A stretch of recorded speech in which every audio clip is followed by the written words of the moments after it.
I'm Jason Jorgensen. It is once again time for the Loper Football Show with head coach Ryan Held as UNK coming off a dominant win last week on the road up in Minnesota as they shut out Southwest Minnesota 35-0. Coach, you had to feel good about that trip. Your bunch did a lot of good things last weekend. Yeah, it was good. That was a neat place. Marshall, Missouri, about 13,000 people. Their stadium was tremendous. I mean, it was, you could argue an FCS type stadium, and the weather was great, a little bit windy, which is it up there. It is up there. But, we haven't been in this spot, a game where, on paper we should win, and these are learning experiences. I think there was a lot of good positive things. Obviously, our defense dominating. I don't care who you play. You play a team with 36 scholarships, or I don't know what they have, but I'm sure they're fully funded to a certain degree. And you hold them to 70 yards and shut them out. That's a tremendous deal. We started a redshirt freshman quarterback that was, 23, 24, whatever it was, of 30 some with 240 yards and 2 touchdowns. And we probably left 100 yards on the table there with some drops and just a little bit missed opportunities. So overall, I'm not going to apologize for winning 35-0, and maybe we should have won by more, but we got the win. And college football, it's not easy to win, and our guys felt good about it.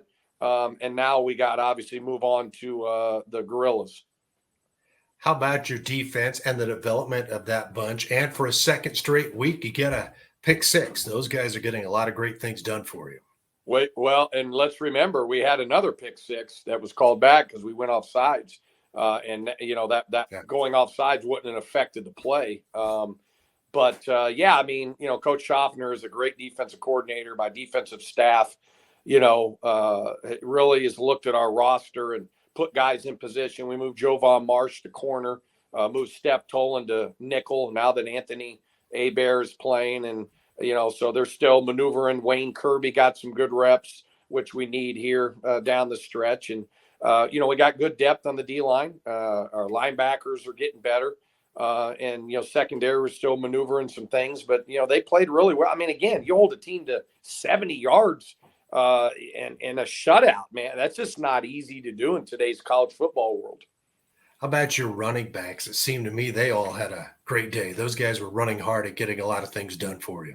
They were. I feel bad for Jadarius Thomas. He's probably the guy that's had 250 yards of offense called back with penalties because he's a very talented guy. I mean, it's a bad deal because he almost broke another one. That was, I don't know what it was, 50 yards called back, 40 yards, whatever. But we got Tamikis Napier going. Tamikis hasn't played much. And I'll tell you this, he's been such a great teammate. He's worked really hard, and it's just kind of how these games have gone. We just haven't maneuvered. And so I started him. I rewarded him for being a good teammate, working hard. And he went out there and played really well. Isaiah, I think, I don't have the stats in front of me. Maybe he had 100 yards or close to it. And, so they all got some reps. And we had 0 turnovers till I think the last play for us on offense, just running the clock out. So, again, that's another game really when you add it up in terms of when the game was going. So what would that be, Jason? The third game with no turnovers out of 5 or something? And I still think we're plus 9, I think, overall, which is really good after 5 games compared to last year. All right, how about this week? Pittsburg State comes to town. They were one of the best teams in the league a year ago. They're off to a good start this season with a new head coach. But when you watch them on film, it looks like Pittsburg State. What's your gauge on this one? Well, I mean, they're the 7th-ranked team in the country. They're 4-1. They lost by 3. They're obviously maybe the winningest all-time Division II program in college football at our level. And they're well coached. They got good football players, and when that Pitt helmet rolls in, you know what you're going to get. And but we're expecting a great game. It's homecoming for us. We should have a great crowd. I think it'll be 80 degrees, so beautiful weather. I know our guys are really excited to play these guys. We were playing really well against them last year into the fourth quarter and should have been up more, and then it kind of fell apart on us. They're a team that is very opportunistic. They might go in little lulls here and there, and then boom, boom, boom, boom, boom. So you've got to not give them those opportunities to go on a run. We need to start and come out, play well, and play the game how it's supposed to be played. Obviously, we have to continue to work on our penalties. Penalties have not been good. I'm not happy with that. Turnovers I'm happy with overall, but I'm not happy with penalties. And those have just really hurt us. Because if we take some of these penalties away, Jason, in all these games, either we win the games or we win by a lot better margin. So we have to get this fixed because it's bit us in the foot, and we've lost a lot of opportunities on both sides, and even in special teams. How about the task of your bunch this week on the offensive side of things? Looking at that defense for Pitt, they are very aggressive. They move a lot of guys around. What's the keys to getting the look you want? Well, we got to be able to identify the front, know what front they're in. They're going to line up in a 4-2 box, and then they'll be in a bear front. So we got to be able to identify what they're in. We got to make sure we put our players in position to call the right plays into different looks. We got to be balanced in what we do. But we can't, well, he's an inch over here and it's this front. No, this is what it is. The center has to get us in the right identification piece. And then we got to be able to, they move a lot, they slant a lot, they blitz. So we got to have our feet in the ground, short area stuff. We can't be out of balance because that's how they want you to do it is, have you flying all over the place up front.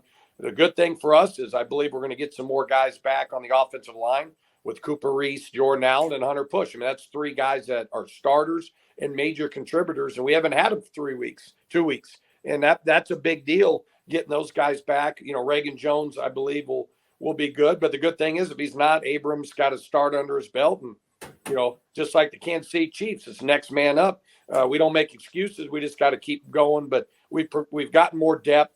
On our offensive line and other positions. And Trey Moore was back last week. I think he'll be rolling. So, hopefully when we play on Saturday, we're a fully loaded group.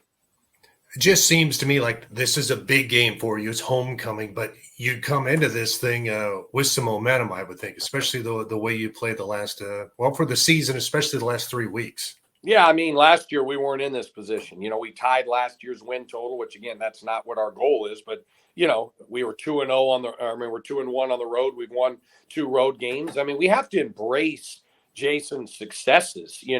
We're all competitors, but we're just in year 2, 5 games in of this era, and we definitely improved. We obviously have so much more to get better, but I know our guys are going to be ready on Saturday. They're looking forward to this one. I can promise you. All right. Ryan, as always, we appreciate the time. Thanks, Jace. And that was UNK head coach Ryan Held on today's Loper Football Show. Once again, kickoff on Saturday, set for 2 at Cope Stadium. We'll have it for you on 93.1 The River and 106.9 in Kearney. I'm Jason Jorgensen.